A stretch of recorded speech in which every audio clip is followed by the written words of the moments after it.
What's good, Black Star Podcast? Welcome back to the channel. It's your boy Jared. Y'all, I know this is gonna be a new type of video, and I promise you guys that I was gonna get back into my sort of technological mind. That way you guys can actually see me in a different light. Today, apparently, the new Bugatti's V16 engine was being tested. Now, I've never heard a V16 before in my life.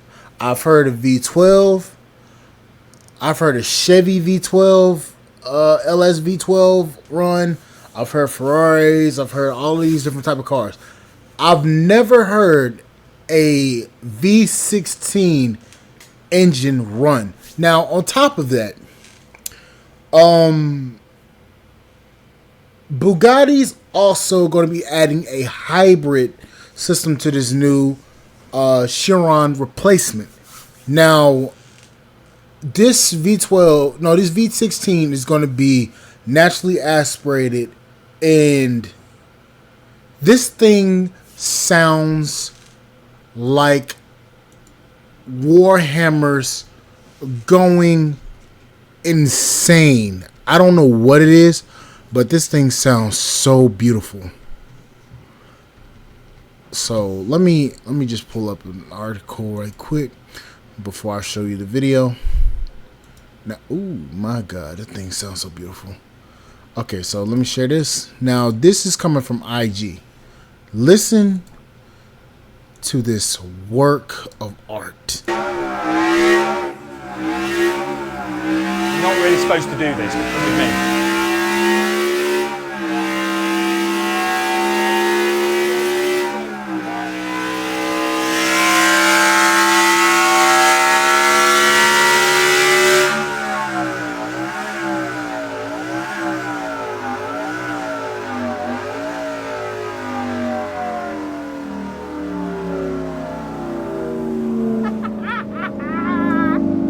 That's absolutely insane.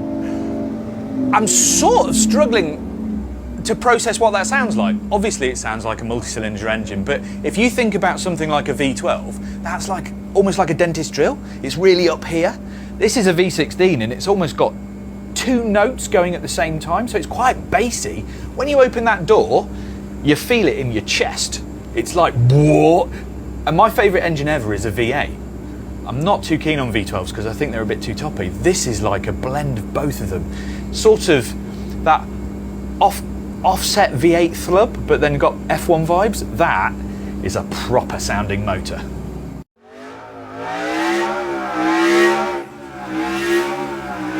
not really supposed to do this, but come with me.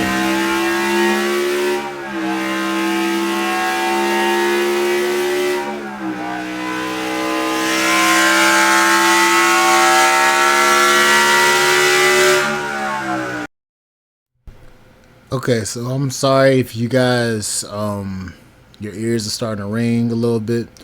Now, I just want to say this. For those of you who are gearheads,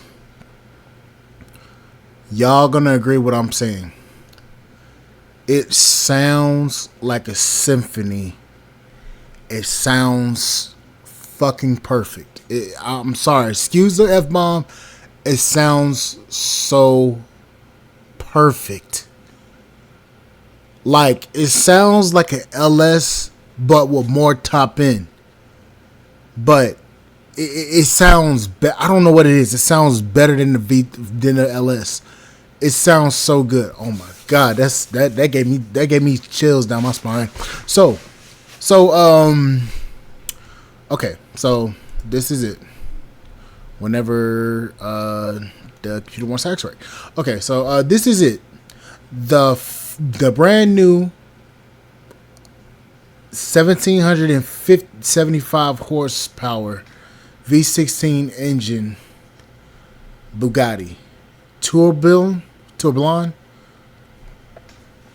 Somebody correct me in the comment section. So sorry.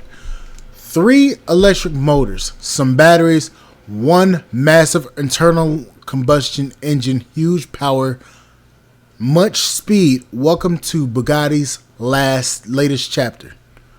Now look at this. It's got the butterfly doors from the F1. Look at this. It's got the back of the Vino, the Bugatti Vino. This thing looks. Oh my God, this is so beautiful. If I could afford one of these, I would get one. But hell, I don't want to afford. I don't want it because I want it, but I don't want it at the same time. And here's why. Your insurance is gonna be high. $20,000 or more. Okay, behold the new 1775 brake horsepower Bugatti Tour Blonde. An all new Chiron successor named after a usually exposed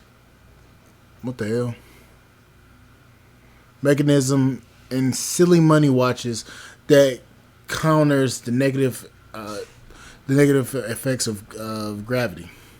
The name's a note and nod to the Remix new obligation to skeletonized mechanical engineering, and probably a new bug commitment to picking a fight with physics. This car is a car that's 33 millimeters lower and no longer than a Chiron, despite harboring an all new Cosworth developed. Oh shit, Cosworth's involved with this. Cosworth developed 9,000 RPM, 8.3 liter naturally aspirated V16 with the meter long crankshaft and an 8-speed dual clutch gearbox supposedly to the back. It weighs less than the Chiron's 2,000 kilogram curb weight. So wait, this is lighter than the damn Chiron. This is lighter than the Chiron, despite packing a 200 kilogram, 25 kilowatt hour battery down the spine where the gearbox would normally be. 2 electric motors on the front axle and another on the rear, and takes advantage of the slimmer center console to pinch the glass house and reduce frontal area and therefore drag. Lighter and more powerful and more slippery than the car, capable of over 300 miles an hour.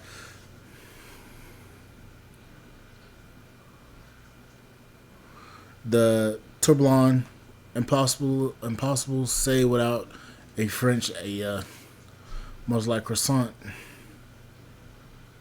It's not cocked about. I don't know why he said it like that. So basically, this car is a hybrid. Okay, sorry if I'm fucking reading like shit.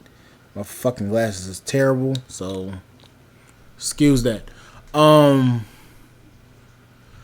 This car, they're saying that this car might be capable of reaching 277 miles an hour. Now, okay, here we go. Performance is largely theoretical at this stage. First deliveries aren't until 2026, so real world testing has only been begun in its earnest, but reliably incomprehensible. We're promised a total of 1,775 brake horsepower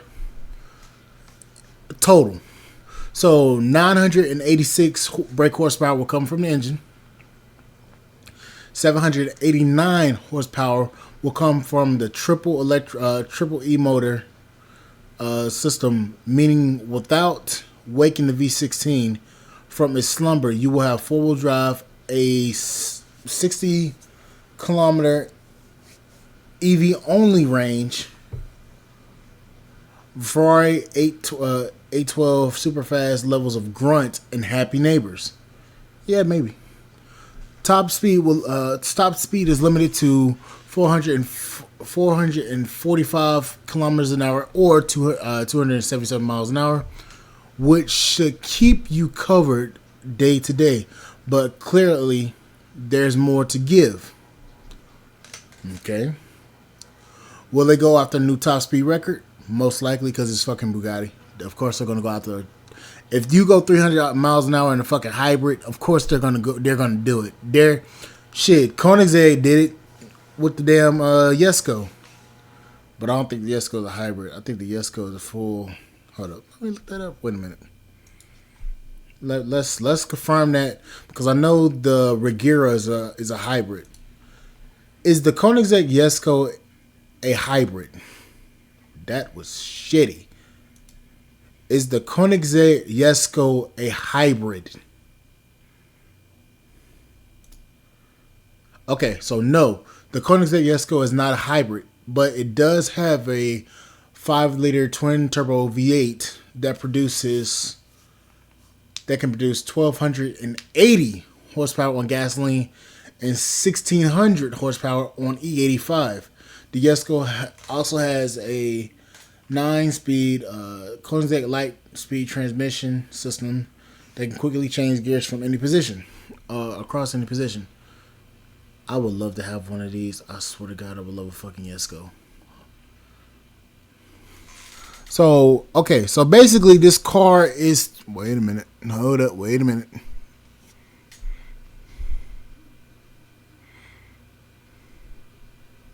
Hold up. Frankly, the winds are everywhere. All the hinges are anodized and machined aluminum. Twinned with dual valve active dampeners. The suspension arms are 3D printed by Divergent, the sister company to Consinger. Oh my God. Because they're stiffer, stronger, and also more beautiful. Yes, they are. Organically grown. Like, my God. Allow the door to open itself and take a moment to marvel in the tactical, mechanical wonders wherever you look. The skeletonized instrument dials are especially Swiss watches scaled up. Every cog and jewel on view. 2 needles on the center dial take care of the revs. The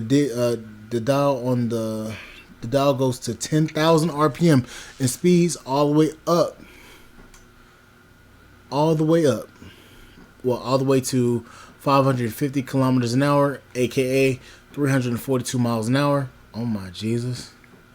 And on the left is the analog battery, oil temp, and fuel gauges. Hold up. I got a question. How the fuck is it that Koenigsegg did all of this with the twin-turbo V8 that was basically modeled after the damn 5-liter Coyote? Has anybody not ever noticed that? How is it that Koenigsegg, if you want to be honest, Koenigsegg took some of the design from Ford's Coyote V8 and kind of mocked it after that V8, but they did their own spin on it? How is it that Koenigsegg is doing this with a V8, a twin-turbo V8 making 1,600 horsepower, and Bugatti's putting in a fucking V16? I mean, despite the engine sounding that good, I'd rather go with Koenig. You know what? That's a fucking fight I can't win, because it's Koenigsegg versus Bugatti. Ferrari versus Lamborghini. I mean, You go one or the other. They're both beautiful cars, both technological marvels. I want to be honest here. But honestly, for what it is, and this is probably going to be a last of its kind, I'm going to be honest with you. If it were me, I would go with the Koenigsegg, but I'm pretty sure a lot of you guys will go with the Bugatti. Because, think about it. With Bugatti, you have a long history. You have a 110-year history of Bugatti.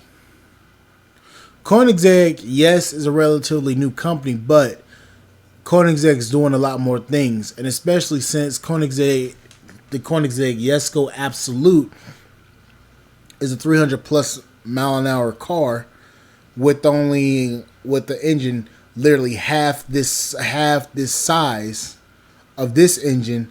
I mean, to be honest with you, can't really argue it. And the thing is, the Veyron and the Chiron, before they did the 300 mile an hour top speed record, I mean, both of those cars, they hit 250 miles an hour easy. Koenigsegg beat it.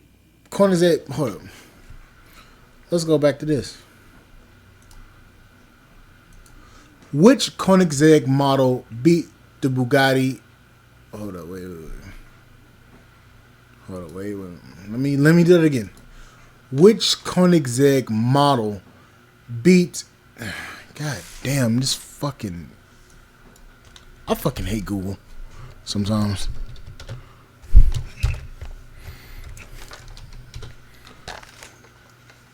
Move my fucking headphones. I'm in everything but what the fuck I'm supposed to be.